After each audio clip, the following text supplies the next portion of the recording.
Hello everyone, welcome to gate notebook. अभी तक आपने गेट नोटबुक यूट्यूब चैनल को सब्सक्राइब नहीं किया है तो सब्सक्राइब कर लीजिए, साथ ही बेल आइकन पर ज़रूर क्लिक करें ताकि आपको टाइमली नोटिफिकेशंस मिलती रहे। आज इस वीडियो में हम जानेंगे कि 2 minutes most effective preparation strategy क्या होनी चाहिए। देखिए, यहाँ पर 2 मिनट में आप ये जान सकते हैं कि अगर आप किसी भी कंप्यूटर साइंस एग्ज़ाम की तैयारी करिए, ना कि सिर्फ कंप्यूटर साइंस या फिर किसी भी एग्ज़ाम की तैयारी कर रहे हैं और आप चाहते हैं कि वो तैयारी आपकी बहुत ज़्यादा इफ़ेक्टिव हो जाए, मतलब आपको उससे आउटपुट बहुत अच्छा मिले, तो इस वीडियो को ज़रूर देखिएगा और पसंद आता है तो लाइक ज़रूर कीजिएगा। सबसे पहले जब भी आप किसी भी एग्ज़ाम की तैयारी करें, अगर मैं यहाँ पर एग्जांपल ले लेती हूँ यूजीसी नेट एग्ज़ाम की, ठीक है। अगर आप यूजीसी नेट एग्ज़ाम की ही तैयारी कर रहे हैं और उसकी सिलेबस को अभी तक आपने प्रॉपरली नहीं देखा है, तो सबसे पहला स्टेप यही है कि उसकी सिलेबस को प्रॉपरली चेक करें। सिलेबस को जब आप प्रॉपरली चेक करेंगे, ठीक है, here I am talking about UGC net computer science exam, right, तो वहाँ पर आप ये देखेंगे कि आपकी एग्ज़ाम का सिलेबस बहुत ही वास्ट है, टॉपिक्स कई सारे हैं और टॉपिक्स के अंदर सब टॉपिक्स बहुत सारे हैं। जैसे कि आप कह सकते हैं कि यहाँ पर टोटल कितने यूनिट्स है। If we talk about units in paper 2, 10 units है, बट आप हर एक यूनिट में जाओगे तो आपको कम से कम 3 सब्जेक्ट्स तो देखने को मिलेंगे। Here I am just talking about subjects, right. In 1 unit you will get at least 3 subjects. अब उन 3 सब्जेक्ट्स के अंदर भी आपको टॉपिक्स मिलेंगे एंड सब टॉपिक्स मिलेंगे। तो आप ठीक है, टॉपिक्स और सब टॉपिक्स को अभी मत डिवाइड करो, पहले तो यूनिट में जो सब्जेक्ट्स हैं उनको डिवाइड करो। तो अराउंड आपको 25 to 30 सब्जेक्ट्स देखने को मिलेंगे, राइट, क्योंकि आप यूनिट वाइज चलोगे तो आपको उसको काफ़ी लंबा समय देना पड़ेगा और कहीं ना कहीं कुछ ना कुछ टॉपिक्स छूट जाते हैं। हमें टॉपिक्स को नहीं छोड़ना है, हमें ना ही सब टॉपिक्स को छोड़ना है। तो स्टेप 1 ये करो, सिलेबस को प्रॉपरली देखो, चेक करो कि क्या वास्ट है, कौन सा यूनिट वास्ट है। अगर वास्ट है, definitely it will have some subjects, right, तो आपके पास निकल कर 25 to 30 सब्जेक्ट्स आ जाएंगे। अब यहाँ पर मोस्ट इम्पॉर्टेंट स्ट्रेटजी आपको ये फॉलो करनी है कि इस इतने बड़े वास्ट सिलेबस से, जिसको कि हमने एक्सट्रैक्ट करके 25 to 30 सब्जेक्ट्स निकाले हैं। Here I am talking about subjects, not topic and सब टॉपिक। अब अगर टॉपिक और सब टॉपिक पे जाओगे तो वो तो और भी ज़्यादा निकल कर आएंगे, ठीक है। तो अभी आपको क्या करना है, सिलेक्ट एंड नेग्लेक्ट मेथड को अप्लाई करना है by dividing these units into subjects. Now what is select and neglect method? Select और neglect क्या करना है? Select आपको ऐसे करना है, सबसे पहले तो आपने क्या किया, एक यूनिट लिया, उसको आपने सब्जेक्ट्स का या फिर आपने चैप्टर्स में डिवाइड किया। एक यूनिट लिया, आपने उसको सब्जेक्ट्स और चैप्टर्स में डिवाइड कर दिया। लेट सपोज हम यहाँ पे एग्जाम्पल कंप्यूटर नेटवर्क का ही ले लेते हैं। कंप्यूटर नेटवर्क में एक तो आपका कंप्यूटर नेटवर्क आ जाता है, एक आपका आ जाता है डेटा कम्युनिकेशन, एक आपका IoT आ जाता है, देन आप यहाँ पे क्लाउड कंप्यूटिंग को भी लेकर चल सकते हो। तो इस तरीके से हमने इसको डिवाइड किया। नाउ ये आपके पास क्या बन गया कि चैप्टर्स या फिर आप सब्जेक्ट्स कह सकते हैं, राइट। अब इसमें से किसी एक को उठाओ। अब उठाना कैसे है आपको, तो जो आपको मॉडरेट सब्जेक्ट लगता है, जैसे मैंने यहाँ पे कंप्यूटर नेटवर्क उठाया जो कि एक मॉडरेट सब्जेक्ट आप कह सकते हो, क्योंकि इसके अंदर आपको डिफ़िकल्ट टॉपिक्स भी मिलेंगे, we talk about the numerical problems, और आपको यहाँ पर जैसे आप OSI लेयर, TCP IP इनकी बात करो तो ये आपके मॉडरेट और इजी टाइप के टॉपिक्स होते हैं। तो हमने इसलिए इसको उठाया, ठीक है। मॉडरेट को उठाओगे तो इसके फ़ायदे इसीलिए हैं क्योंकि अगर आप अभी अपने रीसेंट एग्ज़ाम पेपर्स उठाते हो लास्ट 5 ईयर्स के, ठीक है, तो वहाँ पर आपको क्या मिलता है कि जो पेपर है वो मॉडरेट क्वेश्चन को ज़्यादा कैरी करता है। मॉडरेट क्वेश्चन वो कैसे क्वेश्चंस होते हैं, मॉडरेट क्वेश्चन वैसे क्वेश्चंस होते हैं जो कि कॉन्सेप्ट उसका आसान होता है but it requires more practice, मतलब कॉन्सेप्ट इजी है बट प्रैक्टिस की ज़्यादा ज़रूरत है। These are the moderate topics, और ये टॉपिक्स के क्वेश्चन एग्जाम में बहुत पूछे जाते हैं, बहुत ज़्यादा। तो इसलिए मॉडरेट सब्जेक्ट को उठाओ, उसमें क्वेश्चंस को मॉडरेट लेवल के सॉल्व करो, राइट। तो इजी का भी काम होगा और डिफ़िकल्ट का भी काम होगा। और सबसे बड़ी बात कि आपका जो इंटरेस्ट है वो नहीं जाएगा। इंटरेस्ट बनाए रखना बहुत ज़रूरी है। टॉपिक को जितना इंटरेस्ट बनाकर पढ़ो उतना ज़्यादा आपको नॉलेज भी होगी और आपको मज़ा भी आएगा, ठीक है। फिर उसके बाद मान लो आपने कंप्यूटर नेटवर्क में आपने इस तरीके से डिवाइड किया, मॉडरेट टॉपिक्स को पढ़ा, फॉर एग्जाम्पल आप जस्ट मैं एक एग्जाम्पल लेके चल रही हूँ कि IoT आपको लगा बहुत डिफिकल्ट, ठीक है, तो आप चाहें तो IoT को आप स्किप कर सकते हैं, आप इसको छोड़ सकते हैं। I am just giving you an example, I am not talking about कि IoT को आपको सच में छोड़ देना है, मैं एक एग्जाम्पल दे रही हूँ आपको, ठीक है।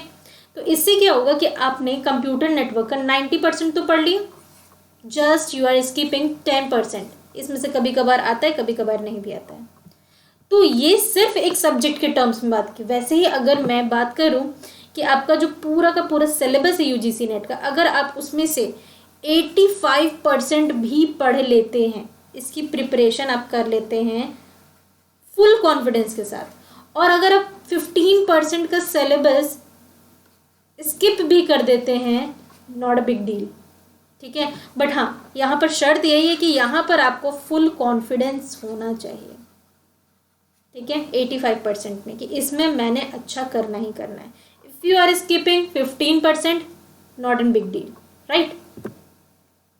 देन जैसे मैंने आपसे कहा कि जो आपका सिलेबस है जिस भी एग्जाम का, जैसे मैंने आपको UGC नेट का एग्जाम्पल देके बताया था, उसका आपको, जैसे मैंने 85% कहा, आपको एटलीस्ट 80% तो प्रॉपर नॉलेज होनी चाहिए किसी भी एग्जाम के लिए, किसी भी एग्जाम के लिए, राइट। अब इफेक्टिव प्रिपरेशन कैसे कर सकते हैं, वो तो हो गया कि हमने किस चीज़ों को कैसे कैसे करना था।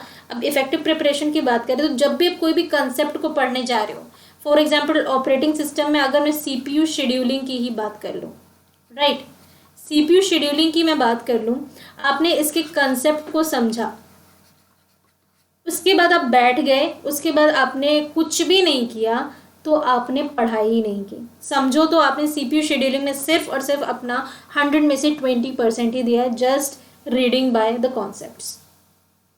तो पूरा कैसे कंप्लीट होगा? जब आप कंसेप्ट पढ़ रहे हो तो उसके एग्जाम्पल्स को ज़रूर सॉल्व करो, जितना ज़्यादा सॉल्व करना है करो। तो ये कॉन्सेप्ट्स आपको ईजी लगेंगे, बट जब आप डिफरेंट टाइप के एग्जाम्पल्स को सॉल्व करोगे तो वो आपकी प्रैक्टिस को इंक्रीज करेगा। And I always mention you, हमेशा कीप लर्निंग कीप प्रैक्टिसिंग कहती हूँ। प्रैक्टिस नहीं करोगे तो कंसेप्ट का कोई मतलब ही नहीं है, ठीक है। ये हो गया, जब ये दोनों चीज़ें कर लोगे तो आपका उस पर्टिकुलर टॉपिक का 70% का काम तो हो गया। नाउ अब उस पर्टिकुलर जो आपने सब्जेक्ट उठाया उसके टॉपिक्स और सब टॉपिक्स का पोस्टमार्टम करो।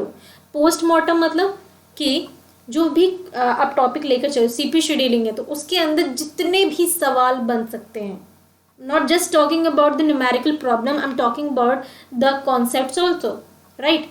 अब देख सकते हैं आजकल स्टेटमेंट बेस्ड क्वेश्चन पूछे जाते हैं, वो क्या होता है? वो एक्चुअली पोस्टमार्टम होता है उस पर्टिकुलर टॉपिक और सब टॉपिक का, ठीक है। तो आप भी उसी तरीके से कई सारे ट्रू फॉल्स क्वेश्चंस बना लो, पोस्टमार्टम करते चलो करते चलो करते चलो, ठीक है। जितना ज़्यादा आप ब्रेक कर करके उस टॉपिक को पढ़ पा रहे हो, और आप चाहे तो उन क्वेश्चंस को लिख सकते हो और शॉर्ट में आंसर्स को भी लिख सकते हो, इससे आपकी पढ़ाई और अच्छी होगी, राइट। और खुद से सॉल्व करो, इससे एक बहुत बड़ा काम ये हो जाएगा कि जो आप मॉक टेस्ट सीरीज की रिक्वायरमेंट रखते हो, क्योंकि UGC नेट का मॉक टेस्ट कहीं भी बेस्ट नहीं मिल पाता है ना। फिर लास्टली हमें गेट का परचेज करना पड़ता है। गेट का आप फिर कहोगे कि कुछ टॉपिक्स तो छूट ही जाते हैं, है ना। गेट के सिलेबस के अकॉर्डिंग अगर बात करें तो UGC नेट के लिए कुछ टॉपिक्स छूट जाते हैं, या फिर कह सकते हैं गेट का लेवल कुछ ज़्यादा ही हाई हो जाता है जो कि UGC नेट में नहीं पूछा जाता। तो ये वाली जो प्रॉब्लम है ना, वो पोस्टमार्टम करने से आराम से रिजॉल्व हो जाएगी। आप खुद ही उस टॉपिक के लिए इतने सारे क्वेश्चंस बना लोगे कि कहीं बाहर से आपको किसी भी क्वेश्चन की ज़रूरत नहीं पड़ेगी, राइट। उसके बाद जब आप इतनी चीज़ें कर रहे हो तो आपके पास और क्या मटेरियल अवेलेबल है। तो जिस भी पर्टिकुलर टॉपिक या सब टॉपिक को या सब्जेक्ट को पढ़ लो, उसके प्रीवियस ईयर क्वेश्चंस को ज़रूर देखो, क्योंकि क्वेश्चन का लेवल पता चलेगा कि प्रीवियसली क्या पूछा गया है, लास्ट 5 ईयर्स में क्या क्वेश्चन चलता आ रहा है जो कि इस बार भी बन ही जाएगा, है ना। तो वो एक आइडिया आपको लगता ही चले जाता है और उसको नोट डाउन करते चलो। I am not talking about the questions and answers, वो मत लिखो, ये लिख लो इस शॉर्ट में कहीं पे एक अपने ही स्टडी रूम में एक पेज को पेस्ट कर लो, राइट, बड़ा सा, और वहाँ पे लिखते चलो कि हाँ ये वाला टॉपिक तो बहुत पूछा जा रहा है, इस पे मुझे और अच्छे से मेहनत करनी होगी, ये लेवल ऑफ क्वेश्चंस पूछा जा रहा है, इस पे मुझे इस तरीके से सॉल्व करना होगा, वो करते चलो, right. And most expected questions भी आपको हमारे चैनल पे मिल जाएंगे। हमने previous year question, most expected question सब कुछ सॉल्व करवाया हुआ है। बट सबसे लास्ट पॉइंट ये है कि रिवीजन। प्रीवियस ईयर क्वेश्चन कर लिया, मोस्ट एक्सपेक्टेड क्वेश्चंस कर लिए, खुद आपने मॉक टेस्ट सीरीज ही बना लिया क्योंकि आप टॉपिक को पार्ट बाय पार्ट पढ़ रहे थे। बट ये सब कुछ करने के बाद आपने रिवीजन नहीं किया तो फिर आपने कुछ भी नहीं किया। मतलब आपने जितनी मेहनत की थी उसका सिर्फ और सिर्फ 30% ही आपको याद रह पाएगा, क्योंकि रिवीजन जब आप करोगे तो आपको सब कुछ याद आएगा, है ना। रिवीजन का मतलब ये नहीं कि आप बैठकर वापस से वो सारी चीज़ें बैठकर अगेन उतना ही टाइम देकर करो, वो कभी मत करना। आपको क्या करना है, रिवीजन करने के लिए अपना एक ड्यूरेशन बांध लेना है। अगर आपको लगता है कि चीज़ें आप बहुत कम टाइम तक याद रख पाते हो, आप किसी पर्टिकुलर टॉपिक में बहुत वीक हो, आप बिगिनर हो, तो कम से कम एक हफ्ते में स्टार्टिंग में, ठीक है, जैसे फर्स्ट मंथ में हर एक वीक जो भी चीज़ पढ़ रहे हो उसको रिवाइज करो, ठीक है।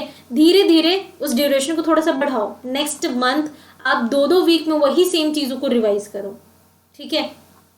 ये बिगिनर के लिए, और जो बहुत ज़्यादा ही वीक हैं, जिनको लग रहा है कि नहीं मैं प्रिपरेशन में बहुत स्लो हूँ, तो कुछ स्लो होना इट्स ओके, बट छोड़ देना इट्स नॉट ओके, ठीक है।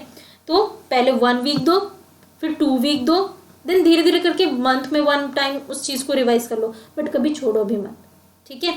तो इस तरीके से आपको करना है। That's all in this video. आपको यहाँ पर व्हाट्सएप नंबर अवेलेबल कर दिया गया। अगर आपको किसी भी तरीके की फ्री क्लासेस या कंप्लीट कोर्सेज की नोटिफिकेशंस चाहिए, ब्रॉडकास्ट लिस्ट में ऐड होना ताकि आपको डायरेक्ट नोटिफिकेशंस मिलें क्लासेस की, बट वही स्टूडेंट्स मैसेज करें जो एक्टिव रहेंगे और हर एक क्लास को अटेंड करेंगे और अपना फीडबैक वहाँ पर देंगे, ठीक है। इनएक्टिव स्टूडेंट्स के लिए वो प्लेस नहीं है, उनको तुरंत ब्रॉडकास्ट लिस्ट से हटा दिया जाएगा।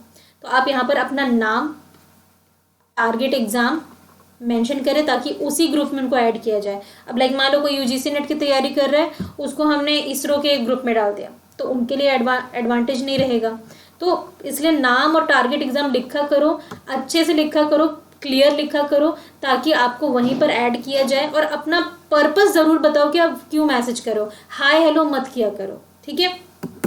सो चलिए वीडियो को ओवर करते हैं। वीडियो पसंद आता है लाइक ज़रूर करें, शेयर ज़रूर करें। Thank you, keep learning, keep practising.